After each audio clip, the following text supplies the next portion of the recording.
இது ஒனி நியூஸின் உலக செய்திகள். செய்திகளை வாசிக்கும் நான் கனிஷ்கா குணபாலன். முதலில் தலைப்பு செய்திகள். போர் மூலம் பணம் சம்பாதிக்கும் ஆபத்தான மிலிட்டரி டீலராக மாறிய சீனா.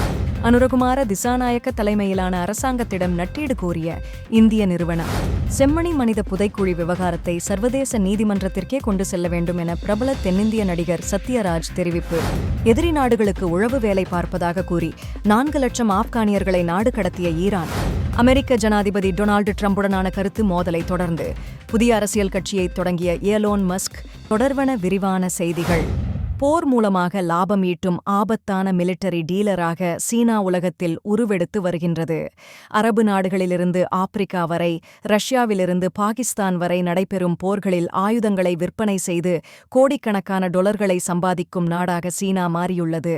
Stockholm International Peace Research Institute வெளியிட்டுள்ள சமீபத்திய அறிக்கையின்படி கடந்த சில ஆண்டுகளில் சீனா 44 நாடுகளுக்கு இராணுவ உபகரணங்களை ஏற்றுமதி செய்துள்ளதாக தெரிவிக்கப்படுகிறது. இதில் பாகிஸ்தானுக்கே 63% ஆயுதங்கள் விற்கப்பட்டுள்ளன. போர் விமானங்கள், ஏவுகணைகள், ட்ரோன்கள், வான் பாதுகாப்பு அமைப்புகள் என பலதரப்பட்ட ஆயுதங்கள் இதில் அடங்குகின்றன. இந்த ஒத்துழைப்புகள் இந்தியாவை நேரடியாக சவாலடிக்கும் வகையிலும் பாகிஸ்தானை முழுமையாக சீனாவின் தொழில்நுட்ப அடிமைத்தனத்தில் தள்ளும் வகையிலும் அமைகின்றன. பாகிஸ்தானில் தயாராகும் ஆயுதங்களை இயக்குவது சீன பொறியியலாளர்களாகவே இருப்பதால் பாகிஸ்தானியர்கள் வெறும் தொழிலாளர்களாக மட்டுமே நிலை பெற்றுள்ளனர்.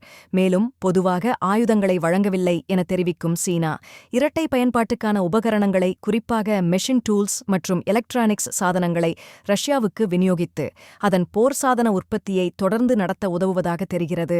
அதேவேளை ஹமாஸ், ஹவுதி போன்ற குழுக்களுக்கும் சீனா ஆயுதங்களை வழங்கி வருவதாகவும் தகவல்கள் வெளியாகியுள்ளன.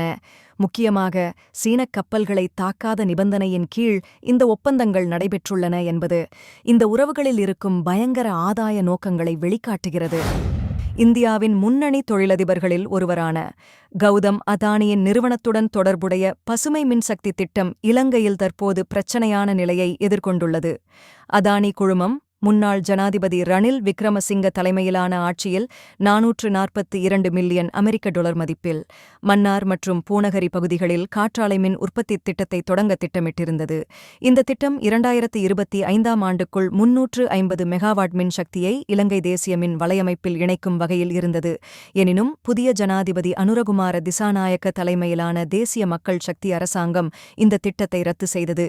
புதிய அரசாங்கம் ஒப்பந்தத்தில் குறிப்பிடப்பட்டிருந்த மின்விலை தொடர்பான அம்சங்களை மறுபரிசீலனை செய்ய முயற்சித்ததின் காரணமாக அதானி குழுமம் திட்டத்திலிருந்து விலக முடிவு செய்தது. இதையடுத்து கடந்த மே மாதம் அதானி நிறுவனத்தின் அதானி பசுமை ஆற்றல் நிறுவனம் திட்டத்திற்கான ஆரம்பகட்ட ஆய்வுகள் மற்றும் செயற்பாடுகளுக்காக செய்த செலவுகளை மீட்க அரசாங்கத்திடம் நட்டீடு கோரிக்கை விடுத்துள்ளது. தற்போது வரை முழுமையான செலவு விவரங்கள் வெளியிடப்படவில்லை என்றாலும் இதில் பேண்தகு சக்திவள அதிகார சபைக்கு ஏற்கனவே வழங்கப்பட்ட 3 மில்லியன் டாலர் முதலீடுகள் அடங்கும் என கூறப்படுகிறது. இது தொடர்பாக இலங்கை மின்சார மற்றும் சக்தி அமைச்சு இதுவரை எந்தவொரு முடிவையும் எடுக்கவில்லை. அமைச்சரவை அனுமதியின்றி பணப்பரிமாற்றம் நிகழ முடியாது எனவும் சட்ட ஆலோசனைகள் பெறப்பட்ட பின்னரே முடிவு எடுக்கப்படும் எனவும் அதிகாரிகள் தெரிவித்துள்ளனர்.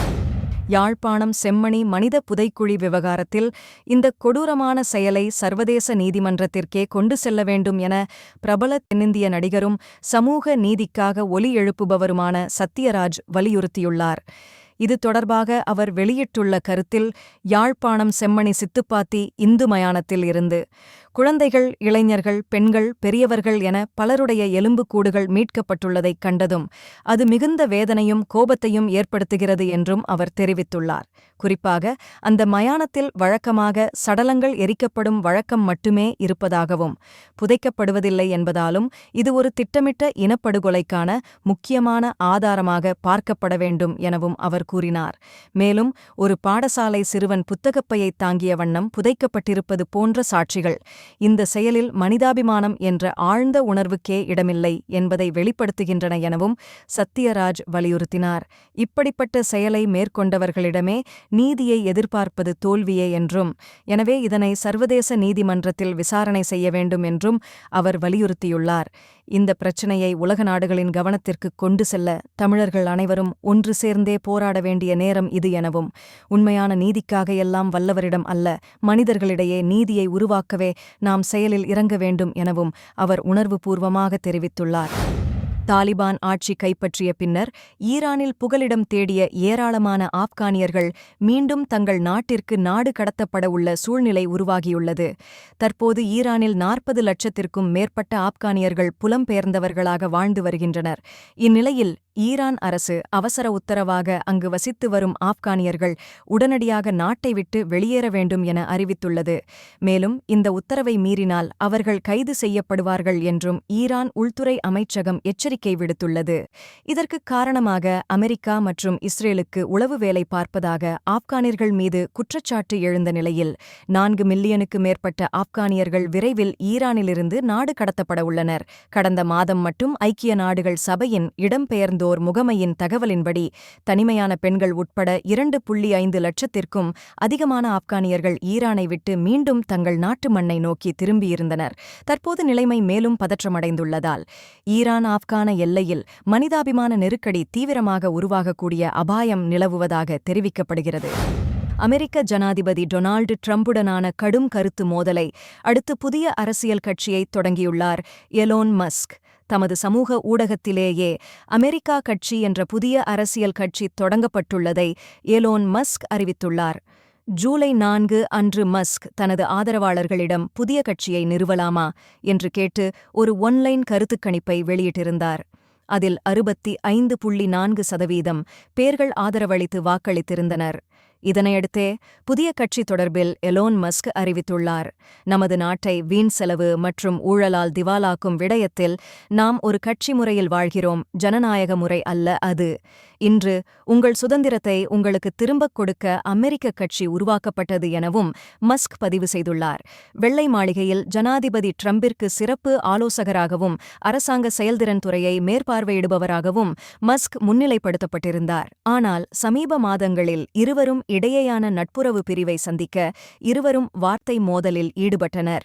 ட்ரம்ப் மற்றும் மஸ்கினிண்ட உடன்பிறவா சகோதர உறவு நீண்ட நாட்களுக்கு நீடிக்காது என்றே பல அமெரிக்க மக்களும் கணித்திருந்தனர்.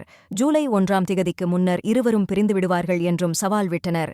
ட்ரம்பின் தேர்தல் பணிக்காக $288 மில்லியன் செலவிட்ட எலோன் மஸ்க் இறுதியில் ட்ரம்பை மோசமாக பழிக்கும் நிலைக்கு தள்ளப்பட்டார். ட்ரம்பின் புதிய பிக் பியூட்டிஃபுல் பில் என்பது மின்சார வாகனங்களுக்கான வரிச் சலுகைகள் முடிவுக்கு கொண்டு வருகிறது. டெஸ்லா நிறுவனத்தின் தலைமை நிர்வாக அதிகாரியான மஸ்கின் கனவு திட்டமாகும் மின்சார வாகனங்கள். ட்ரம்பின் மசோதா பற்றாக்குறையை அதிகரிக்க செய்யும் என்பது மஸ்கின் வாதம். ஜனாதிபதி ட்ரம்ப் நன்றியுணர்வு இல்லாதவர் என்று சாடிய மஸ்க் தாமில்லாமல் தேர்தலில் ட்ரம்ப் தோற்றிருப்பார் என்றும் கூறினார். நீங்கள் இதுவரை கேட்டது ஒனி நியூஸின் இன்றைய பிரதான செய்திகள். மேலும் இதுபோன்ற செய்திகளை தொடர்ச்சியாக அறிந்து கொள்ள ஒனி நியூஸுடன் இணைத்திருங்கள். வணக்கம். ஒனி ஆப்புக்கு வரவேற்கின்றோம். உலகம் முழுவதும் உள்ள தமிழர்களை இணைக்கும் ஒரு தமிழர் தளம். உங்களுக்கு அருகில் நடைபெறும் கலாச்சார நிகழ்வுகளை காணவும், உலகெங்கிலும் உள்ள தமிழ் மக்களுடன் உங்கள் நெட்வொர்க்கை விரிவாக்கவும், தமிழ் கலாச்சாரத்தின் பரந்த மரபுகளை அறிந்து கொள்வதுடன் செய்திகள், அருகிலுள்ள வியாபார நிலையங்கள், நாணய மாற்று வீதங்கள் மற்றும் உலகம் முழுவதும் உள்ள தமிழர்களை ஒன்றிணைக்கும் வகையில் பல்வேறு அம்சங்கள் உள்ளன. இது நமது அற்புதமான வரலாற்றையும் கலாச்சாரத்தையும் கொண்டாட ஒரு இனிமையான இடமாக இருக்கும். இப்போதே ஒனி ஆப்பை பிளே ஸ்டோர் அல்லது அப் ஸ்டோரில் டவுன்லோட் செய்யுங்கள்.